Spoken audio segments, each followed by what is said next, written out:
Good morning, students. Today I am discussing about the topic Supashastra, the art and science of Indian culinary tradition. Uh, just I'm introducing this topic, Supashastra. Definition of this topic, as per your syllabus. Uh, Supashastra derived from the Sanskrit word supa meaning soup or broth, and Shastra meaning science or scripture.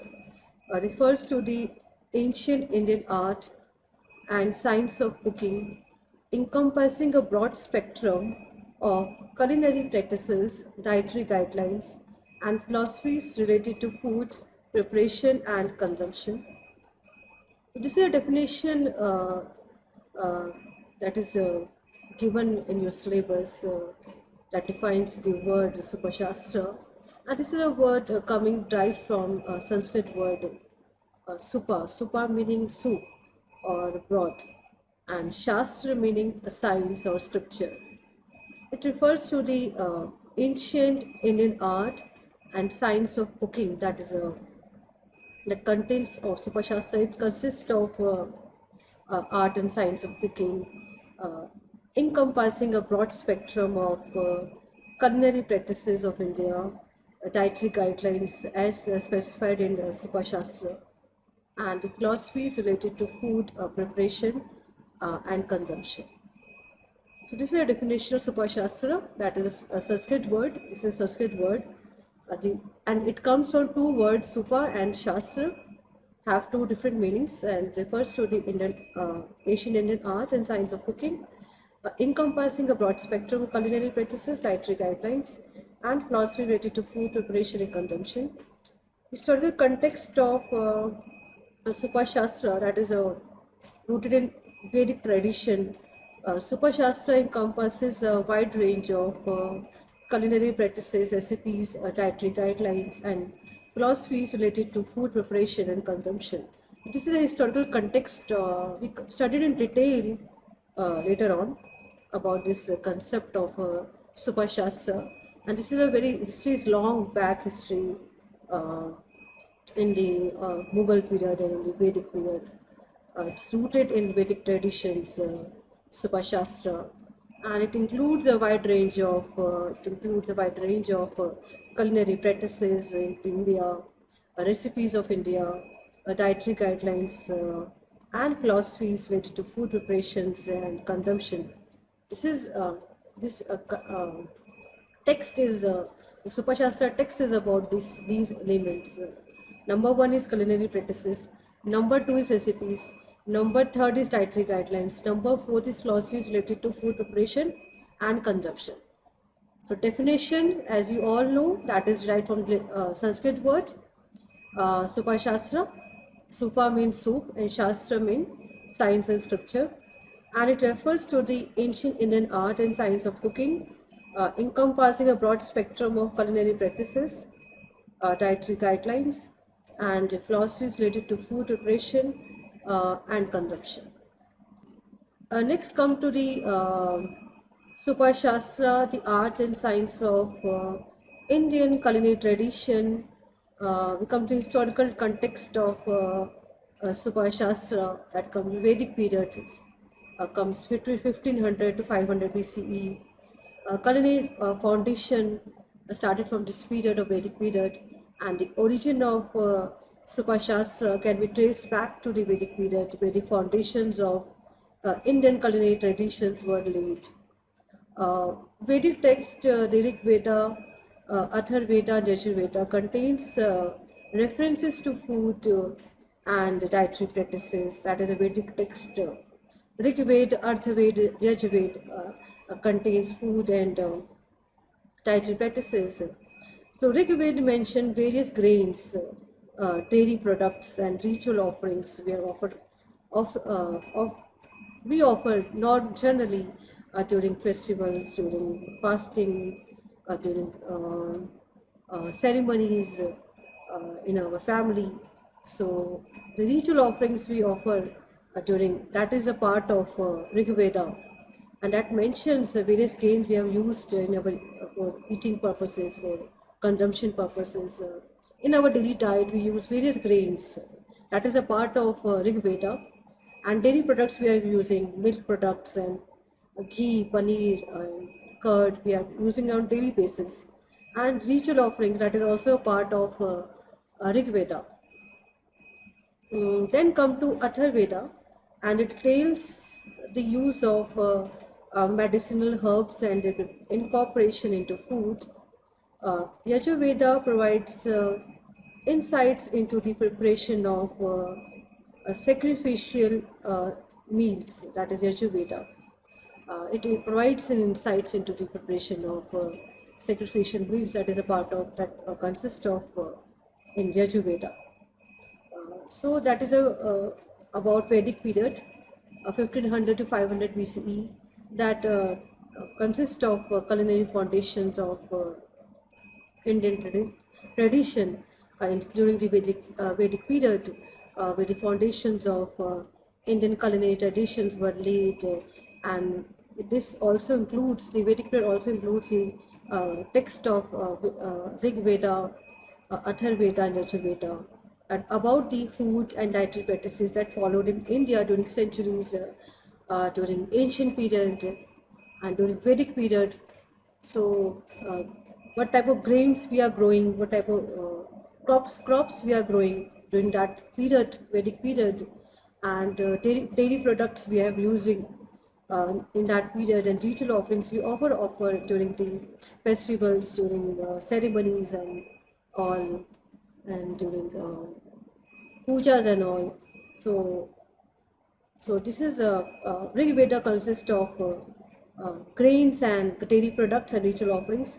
Atharveda talks about the medicinal herbs and their incorporation into food, preparation of food. And Yajurveda consists of preparation of sacrificial meals.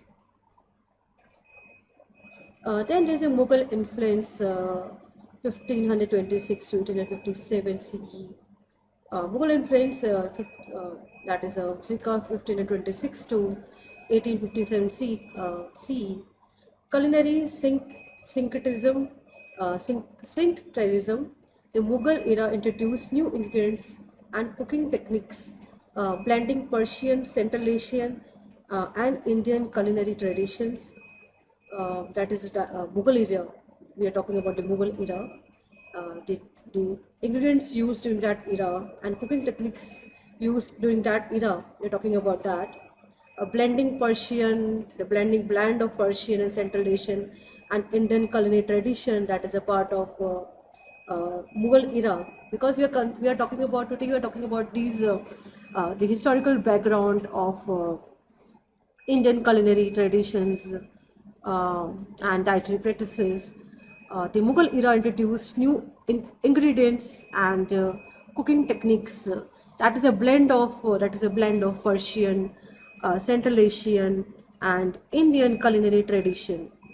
So Mughlai cuisine, that consists of rich aromatic flavor dishes like biryani, kebabs, kormas, become prominent, featuring extensive use of spices, nuts, and dry fruits. That is a, you can say, very important element of Mughlai cuisine. That is Mughlai cuisine, very rich in taste, very rich in presentation, rich in the contents and the items included in that Mughlai food, Mughlai cuisine.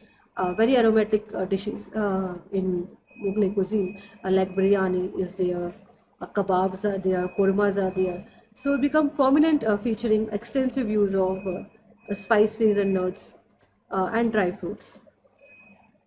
Then cultural integration. The Mughal influence led to a fusion of culinary styles, enriching the diversity of Indian cuisine. So that is a cultural integration of, or you can say, the Mughal influence led to a fusion of culinary styles, enrich the diversity of Indian cuisine, because Mughal influence, we can see Mughal influence in our Indian cuisine nowadays as well. The biryani is very, most of the people, they like to eat biryani. uh, we can see nowadays also we have a Mughal influence in our food culture. That is integration, um, that comes from Mughal period.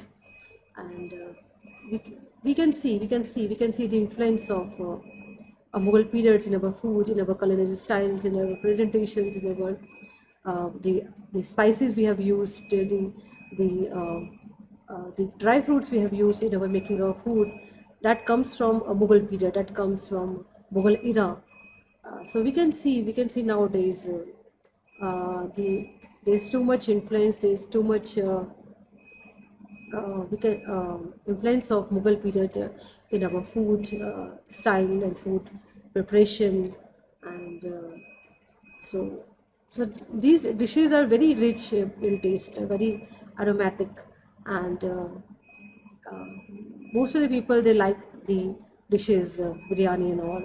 So so culture integration is there in India. We can see everywhere this type of food is available in India. Every corner of India, biryani is available. So there's an influence of Mughal period. That's why these items are available at every corner of India, at every restaurants and hotels of India. At every normal local restaurants, biryani is available, kebab is available, kormas are available in for most of the hotels, not in maximum states of India.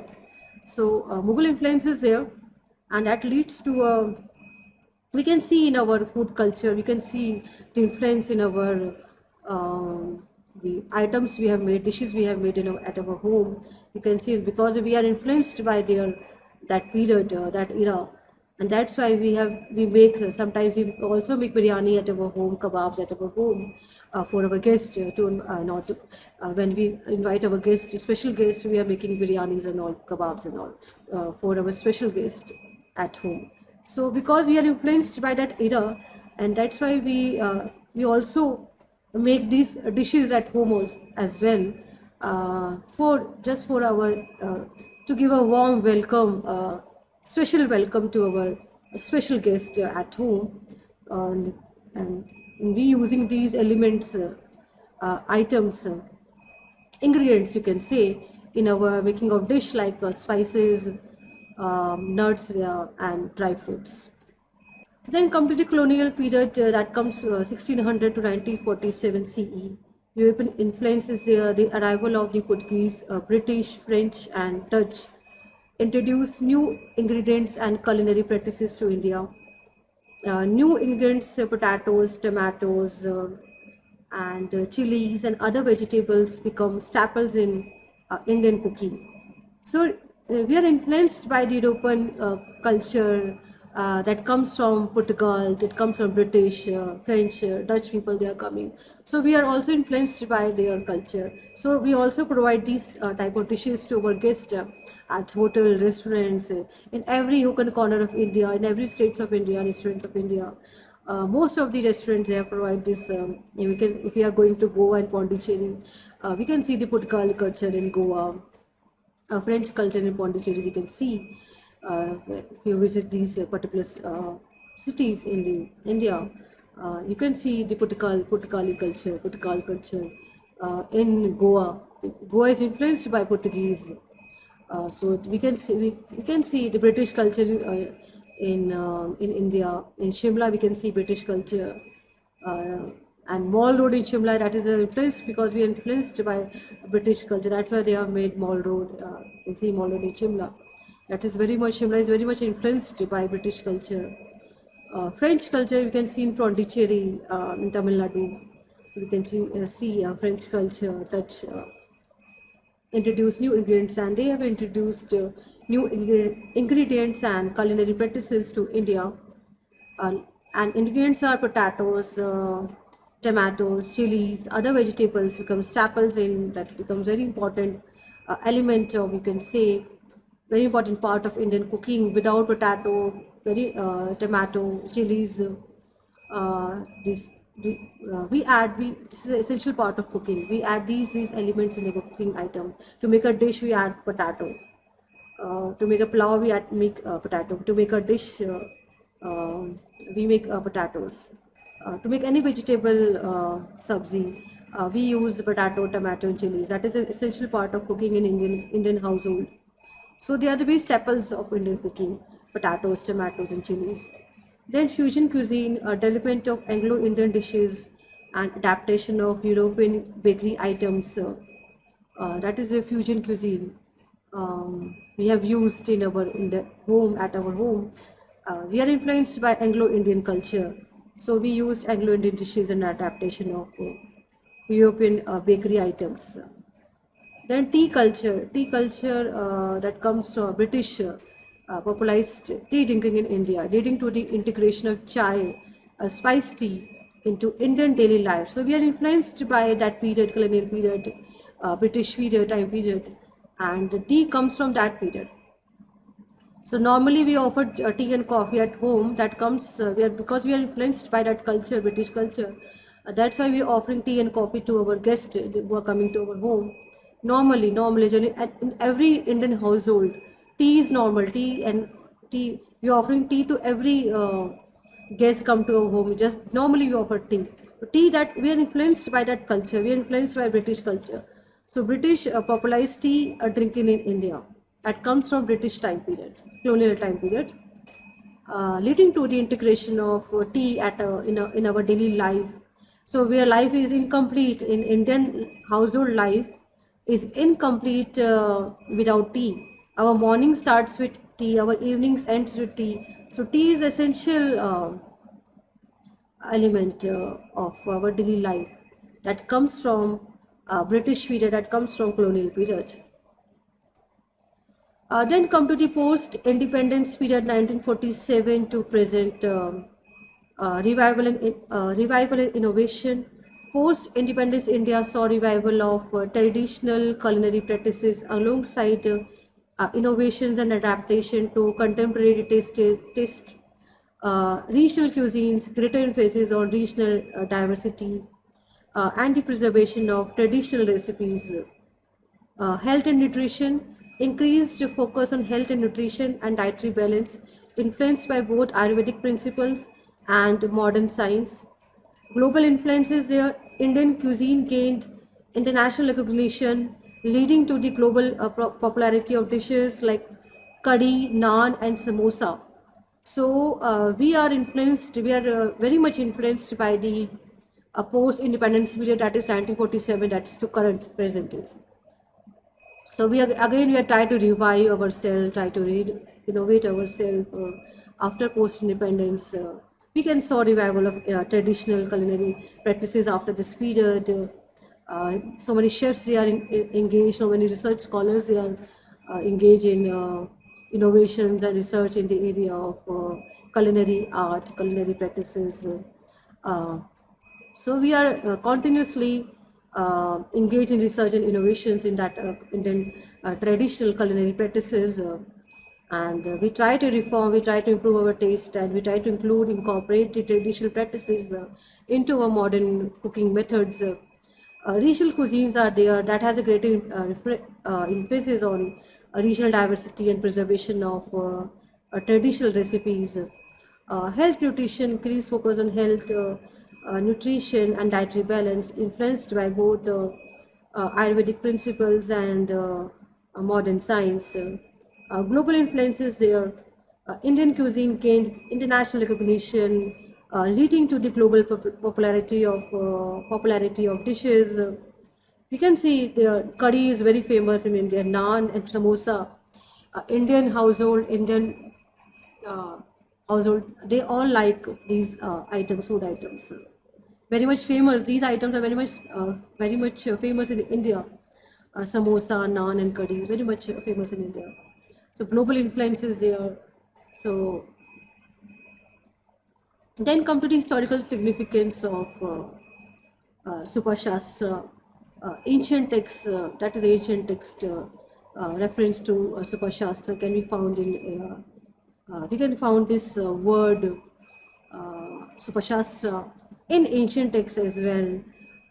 So ancient text references to Supashastra can be found in ancient text such as the Mahabharata, Ramayana, and various Vedic scriptures, manuscripts like the Manasollasa and Bhojana Kutuhala detail extensive culinary practices. So we can see the reference of Supashastra in ancient texts as well. In Mahabharata, we can see in Ramayana, we can see in Vedic scriptures, we can like manuscripts, Manol, Manso, Manaso Lasa and Bhojana Kutuhala detail extensive culinary practices. Illusion of cuisine over centuries, Indian cuisines involved through regional adaptation, trade influences, and cultural exchanges that remained anchored to the principles of Super Shastra. That is a historical significance of, you can say, you can see the history of Super Shastra dated back to the centuries and ancient time. You can see the word Super Shastra, the soup and the Shastra. So over centuries, Indian cuisine evolved through regional adaptations, trade influences, and cultural exchanges, yet remained anchored to the principles of Super Shastra. Ancient text on Supashastra, key ancient text on Supashastra, Rig Veda, uh, that is 1500 to 1200 BCE content. While primarily a collection of hymns, it provides insights into early Vedic dietary practices and the importance of ritualistic offerings. Dietary practices that includes in Rig Veda emphasis on sacrificial foods, dairy products, grains, and soma, a ritual drink. Soma is a ritual drink. That is a content that is dietary practices followed during Rig Veda time, during 1500 to 1200 BC time. That is an ancient time. The key ancient text on Super Shastra available in Rig Veda as well. That consists of the content of Vedic dietary practices and importance of ritualistic offerings we can offer during rituals, during haldi ceremony, during wedding ceremonies and all, uh, during birthday and during uh, anniversaries. So we offers rituals. We are offering fasting as well. Uh, uh, to for the well-being of family members. Uh, the ladies in our family, they are going for fast just for the welfare well-being of the family members. The rituals are there. We are fasting on Mondays. We are fasting on Thursday. On any day as per our rituals and our custom and tradition. So we are following that culture. We are following Rig Veda culture and dietary practices. We are following sacrificial foods. Sometimes we sacrifice certain foods for the well-being of our family members. We sacrifice milk. Sometimes we sacrifice any item, oranges, for the well-being, for the welfare, for the good of our family members. We are sacrificing. Emphasis on sacrificial foods. We are sacrificing some items. Sometimes we sacrifice non-veg items. We sacrifice chicken and mutton. That is the dietary practices followed during Rig Veda. So that is we are by this we are going on diet. So today on Monday, on suppose on Tuesday, um, we don't eat eggs. So that is a sacrificial practices followed during ancient time, during Rig Veda time. Dairy products, grains, and soma and ritual drink. Then Artha Veda, that is also ancient text in Supashastra. Uh, Artha Veda also includes the context terms of Supashastra. Artha Veda, circa 1200 to 1000 BCE. Contains hymns and incantations along with references to healing, herbs and dietary practices.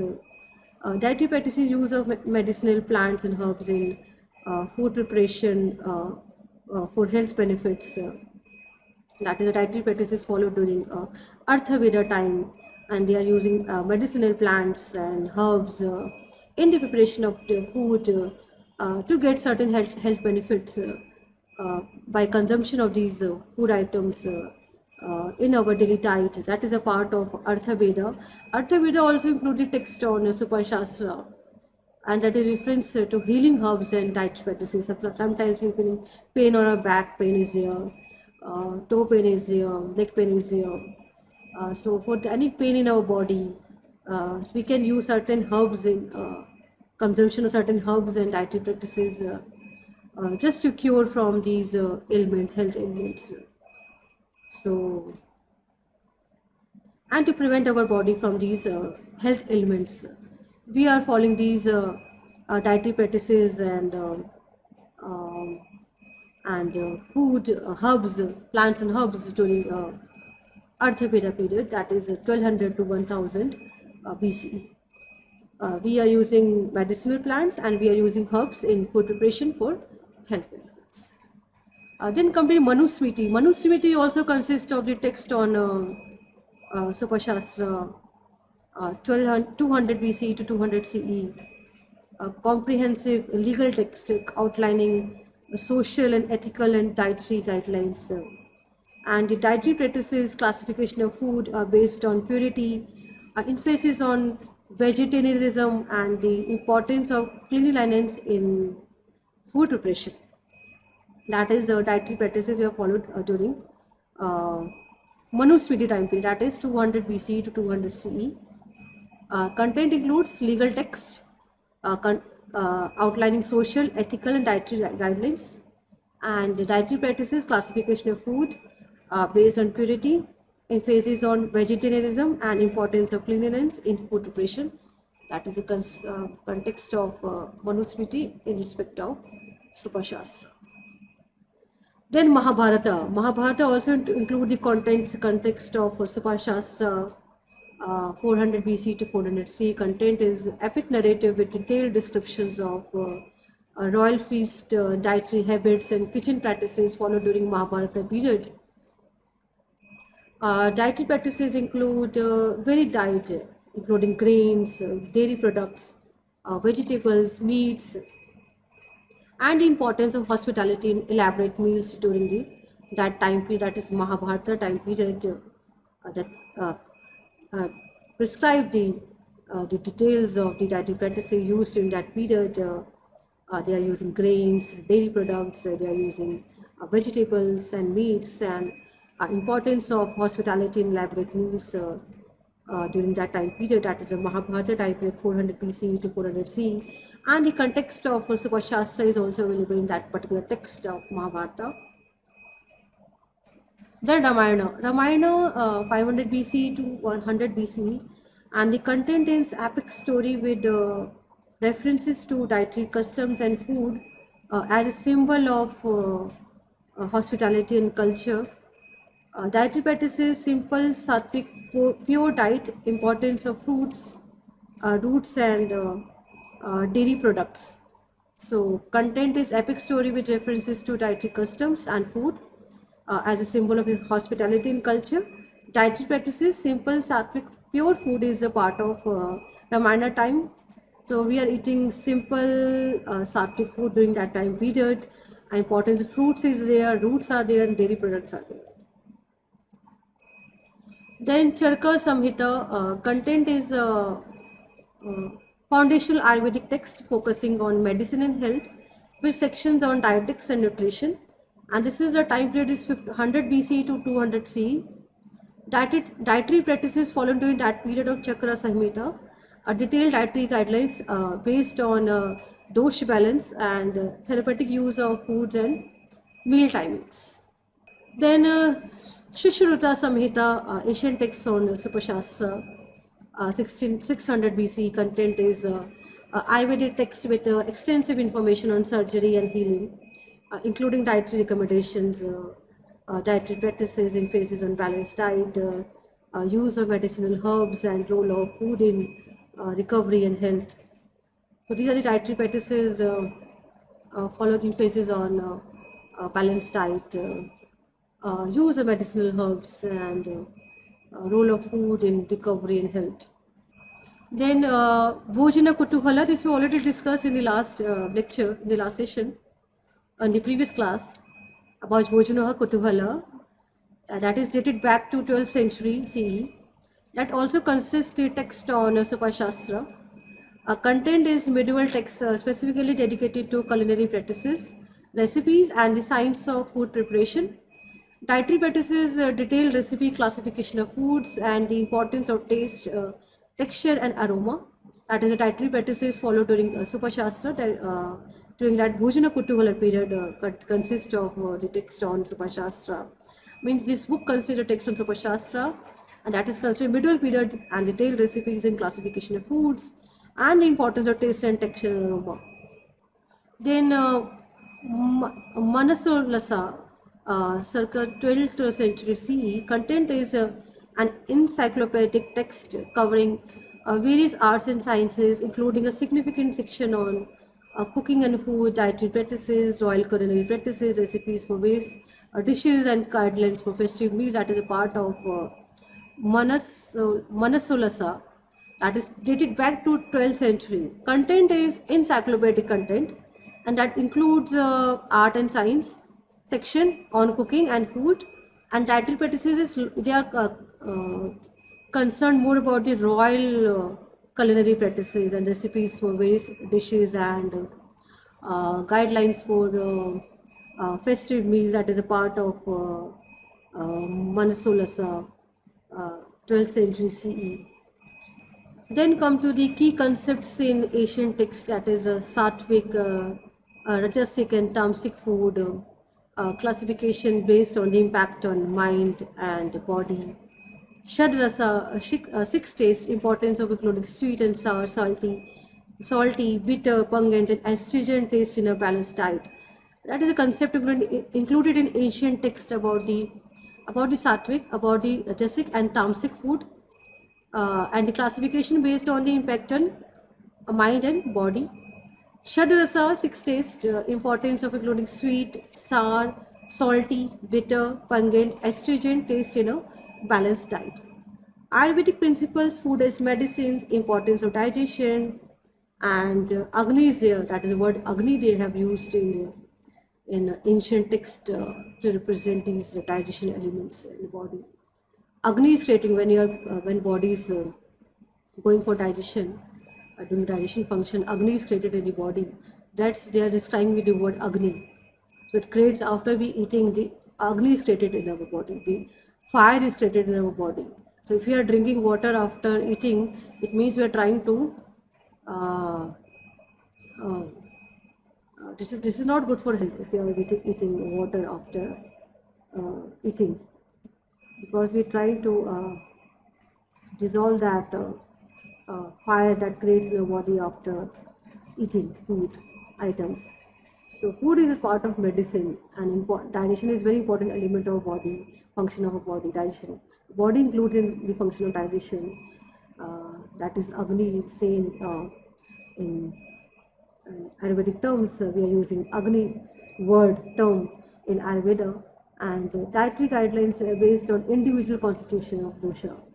So based on your body type, body structure, and your body nature, and your characteristics as a person, individual, on that basis Ayurveda principle decide a diet for you based on your height, your weight, your eating habits, your food habits, and all.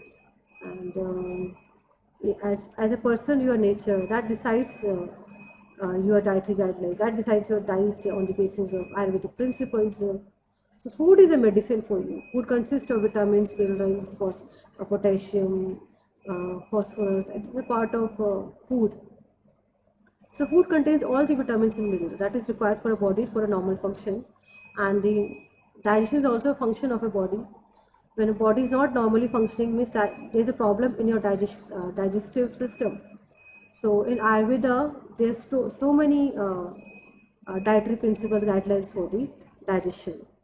How to regulate your digestion system, how to control your digestion, how to maintain your digestive system in a proper manner. There are so many medicines in Ayurveda is available.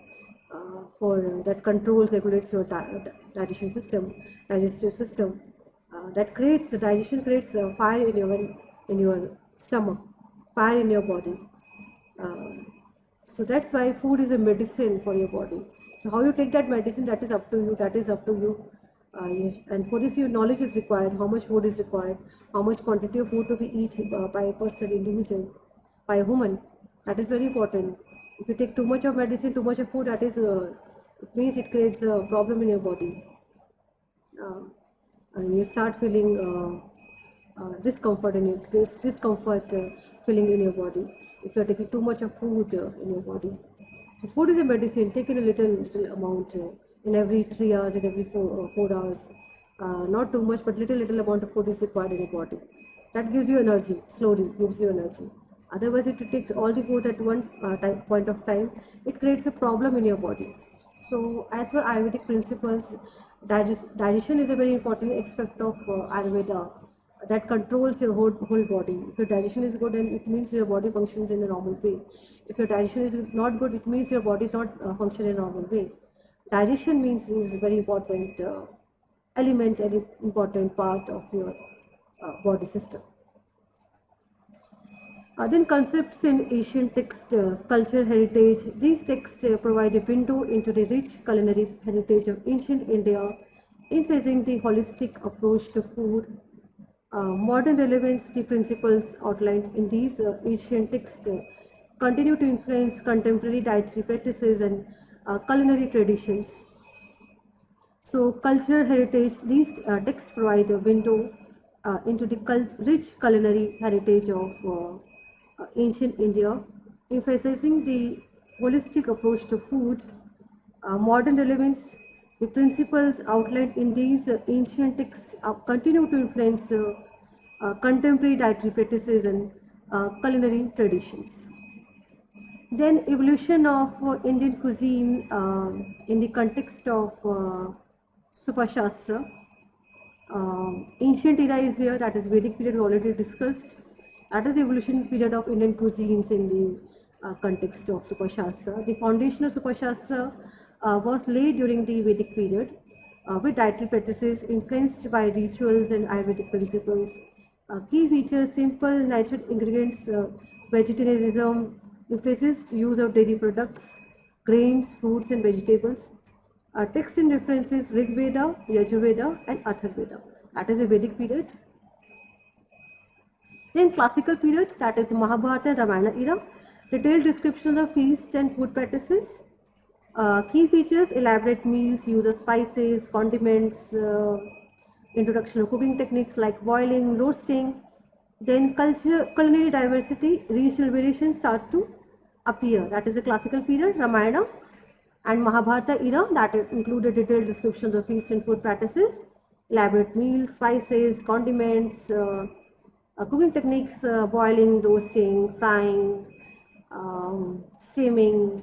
You can say steaming is there, boiling is there, and roasting is there, baking is there. These are the cooking techniques which we follow during a classical period, during Mahabharata time period, and culinary diversity is there, regional variations are there, and that start to appear.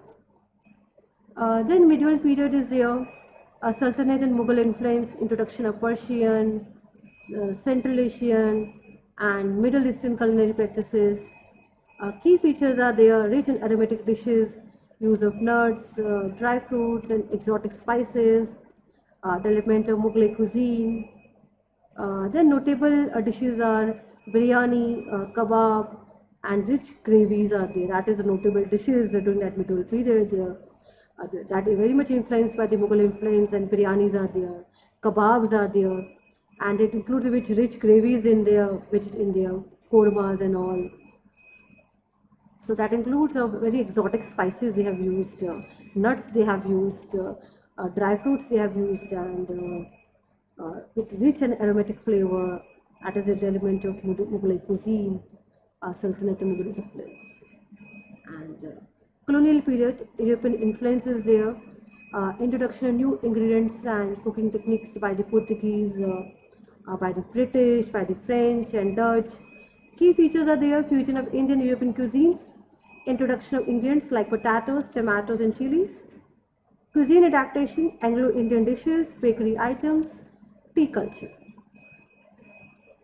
Then a post-independence period that includes modern Indian cuisine, a revival of traditional recipes with a contemporary twist. Key features are there: emphasis on health, nutrition, fusion cuisine, regional dishes gaining national and global recognition. Global influences there: Indian cuisines adapts to incorporates global culinary trends. Then comes the contemporary era of India, and the contemporary era is globalization, innovation, in Indian cuisines on the world stage, and key features are there: international popularity of Indian spices and dishes, innovative culinary techniques and presentation, culinary trends, molecular gastronomy, farm to table concept, emphasis on organic and sustainable practices. Key takeaways: diverse influences. Indian cuisine is a melting pot of various culture, historical, regional influences. A principle of Supashastra is there. Despite the evolution, many core principles of Supashastra, such as balance of taste and use of spices, remain integral. Global impact is there. Indian cuisines continues to evolve, influence global culinary practices while preserving its rich takeaways, rich heritage. Then come to the principle of Supashastra, Ayurvedic influences there. The principles of Ayurveda heavily influence Supashastra, emphasizing the balance of dosha, vata, pitta, kapha, and the role of food in maintaining health. Six taste Shadarasa, a balanced meal in Supashastra include all tastes, six tastes: sweet, madhura, sour, amla, salty, lavana, bitter, tikta, pungit, kattu, and astringent, kashya. Seasonality and locality emphasizes using seasonal and locally sourced ingredients for their nutritional benefits and ecological sustainability.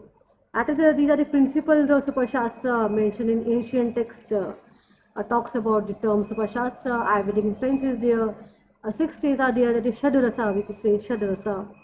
Sweet, sour, salty, lavana, tikata, pangat, katu, and astringent, kashya. Seasonality and locality emphasizes using seasonal and locally sourced ingredients for their nutritional benefits and ecological sustainability. Techniques and methods used during that period, various cooking methods used during that is boiling, steaming, frying, roasting, fermenting are detailed in Supashastra, each with specific health implications. And these are techniques and methods used during Supashastra. And then the spices and herbs, extensive use of spices and herbs, and not just for flavor but also for their medicinal properties. Commonly used spices include turmeric, cumin, coriander, ginger, and cardamom. Culinary practices fall in Supashastra. Meal structure is traditional meals are there, structured with a variety of dishes, ensuring a balance of nutrients and flavors. Typical components include rice, bread, dal, lentils, vegetables, yogurt, and pickles.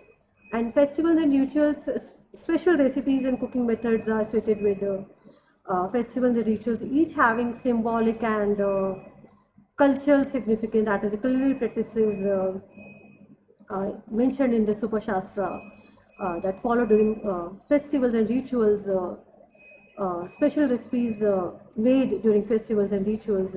Cooking methods associated with festivals and rituals are different from normal routine cooking methods, and each having their symbolic and cultural importance and significance. Then come to the dietary guidelines. Sattvic, Rajasic, and Tamasic foods. Classification of foods based on their effects on the mind and body. Sattvic foods are pure, nourishing. Rajasic foods are stimulating, and Tamasic foods are heavy and lethargic. Fast and feasting guidelines for fasting and feasting are prescribed, aligning with lunar cycles and religious practices. And contemporary relevance, modern adaptation, while retaining traditional values, Supashastra has adapted to contemporary lifestyles and dietary needs, incorporating new ingredients and techniques.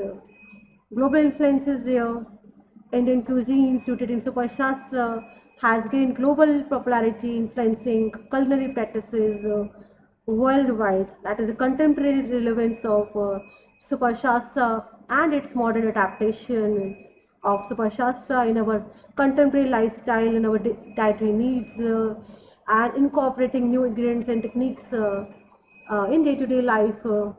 That is a adaptation of the Supashastra in our daily life. Global influences there, Indian cuisine rooted in Supashastra has gained a global popularity, influencing culinary practices worldwide. Concluding remarks of this topic, Supashastra. Cultural heritage, Supashastra is not just a collection of recipes, but a comprehensive guide to a balanced and harmonious lifestyle, reflecting Indian rich cultural and culinary heritage. Holistic approach emphasizes a holistic approach to food, integrating taste, nutrition, health, and spirituality. Key takeaways, Supashastra, ancient Indian science of cooking, with a deep connection to Ayurveda. Six stages are there, balanced meals include sweet, sour, salty, bitter, pungent, and astringent taste. Seasonality, importance of using seasonal and local ingredients. Cooking techniques, variety of methods with health implications, dietary classification, sattvic, rajasic, and tamasic food, cultural integration, recipes and practices tied to festivals and rituals, and modern relevance, adapting traditional practices to contemporary rites. These are the key takeaways from this topic of Supashastra, which we have discussed today in your Indian knowledge system topic, knowledge management, knowledge practices topic of your syllabus. Supashastra, and context is available on the ancient text in the Mahabharata, Ramayana as well of Supashastra, and its modern relevance in adapting traditional practices into contemporary rites. That is incorporation of traditional ancient practices, culinary practices into modern day society. Recommended readings for this Supashastra is the Manasulasa by Someshwara III, Ayurvedic Cooking for Self-Healing by Usha Led and Dr. Vasant Led, and Bhoshna Kutuhala by Raghunatha. Discussion point on this: how can we integrate Supashastra principles into modern day cooking? That is one question. Another question is, what are the benefits and challenges of adhering to traditional dietary practices in contemporary life? This is another question. Then exploring the impact of globalization on traditional Indian culinary practices. So the aim of discussion of today's discussion is to comprehensive overview of Supashastra, highlighting its historical context, principles and techniques, and contemporary relevance. Thank you. Thank you all. By this, I end up this session. I hope you all learned the nuances of the Supashastra, text of Supashastra. Thank you all.